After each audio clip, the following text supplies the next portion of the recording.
This week's assignment is about teams in the workplace. This presentation is about teams in the workplace. The information was taken from our textbook, Administrative Management, and from CRON, the website www.smallbiz.cron, and my personal experiences. According to Chapter 5, a team is a small group of people with complementary skills and specific performance goals. Some organizations believe teams can make better decisions. Developing a good team, its members must feel that they are empowered to make the decision and that they are valued. When it comes to picking a team leader, one should select them based on their skills and personality, not their management skills. Other members, their values can strengthen the team. If they value creativity, they will drive towards innovations. If they value independence, they tend to work longer periods without external motivation. Valued structure will provide dependability.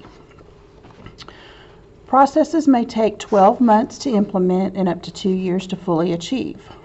Maintain clear objectives and keep on track and make necessary changes as you see fit. High performance teams are ones who consistently outperform competent individuals in the organization. According to John R. Katzenbach and Douglas K. Smith in Chapter 5, they propose the following 8 approaches to building team performance. Establish the urgency of the team's purpose and clear direction. Choose members for skills and ability to develop them, not their personalities.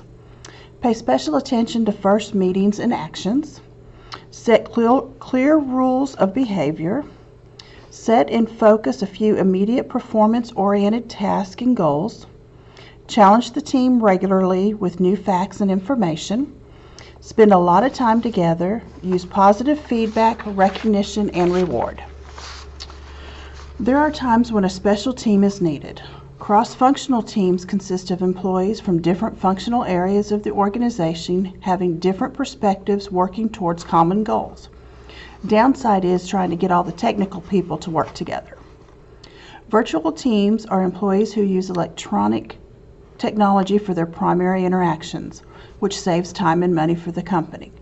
Typically using web conferencing, text messages, video conferences such as Zoom, and emails. Communication is the most common problem with virtual teams because they don't see each other face to face. Project teams are employees who work on specific tasks until it is complete. They are knowledgeable or experts about that project.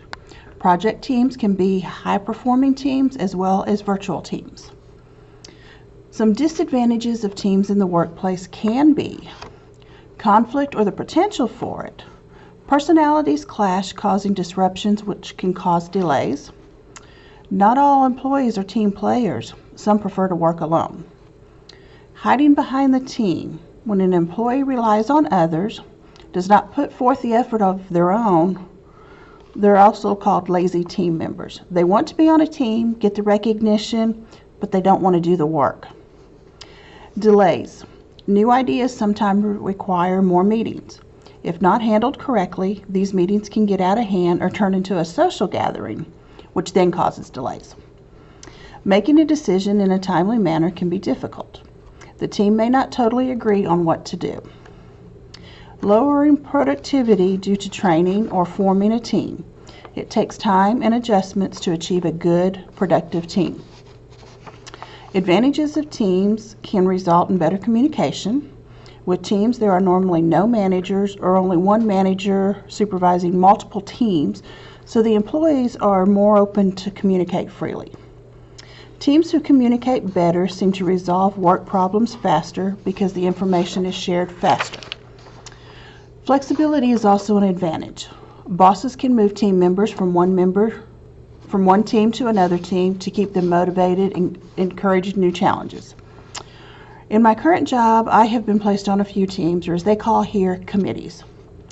The committees I was on pretty much did the same thing. We'd meet every month or so, read over the last month's meeting minutes, talk about the same things we did the month before. We couldn't agree on anything, or if we did agree, nothing came of it. Not many changes were implemented. It seemed like we were going in circles. They still have teams or committees here, but thankfully I am no longer part of them. The one committee I enjoyed being on was the Americans with Disability Act. When I was selected or placed on this committee, I thought good things were going to be put into motion. We talked about different software to help the visually impaired students, who at the time we had 2 visually impaired students on campus. Still nothing has been implemented. There was also talk about tutor rooms, where the students and the tutor could be someplace where they didn't have to keep their voices lowered, they weren't disturbed. That still has not happened. One thing which was discussed, they ended up doing, was installing automatic doors. At least on one end of every building. When I started here, there was only the main building had an automatic door. Now every building has at least one automatic door. In my opinion, teams can be a good thing in an organization if the teams are willing to be on the team, they put forth the effort. Appointing a team member when they don't want to be there, to me, is just asking for a disaster. You want a team that is willing to be together, work together, and provide a productive atmosphere for the company.